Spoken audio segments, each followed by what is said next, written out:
Marko, Juras here from Fair Realty. This week I'm talking about the physical introduction clause. This is a clause that a big percentage of realtors and growing are attaching to their listing contract. And you probably have no idea what the hell I'm talking about. So I'm going to read you the clause. There are a few variations of it, but basically it reads, buyer agent must physically introduce the property, or the cooperating broker fee will be reduced to $1,000. Sometimes it reads $100, sometimes $1. And what the cooperating broker fee is how much the buyer's agent gets paid.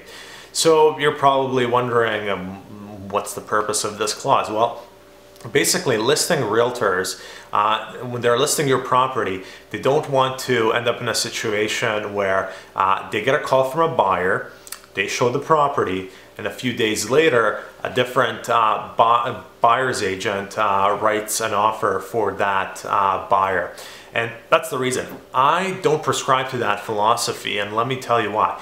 If I'm the listing realtor, you've hired me to sell your property. You're paying me thousands of dollars, in fact, to sell your property. So if a buyer calls me directly to show, to view your property, I'm going to show your property.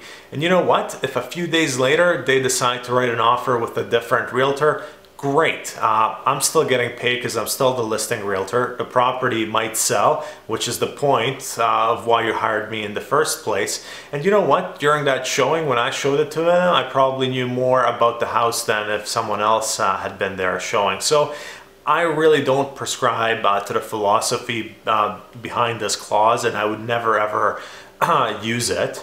But from a common sense perspective, as a seller, why would you ever agree to this clause? Because the clause doesn't discount the gross commission, it discounts the cooperating broker fee commission. So if this clause is exercised, you still pay the same commission. If you're selling, let's say, $600,000 home, and let's say the realtor may be charging 6% of the first $100,000 and 3% of the balance, and the commission's $21,000, you'd still pay $21,000, but your listing agent would collect $20 and give $1 to this realtor who didn't physically introduce the buyer to the property.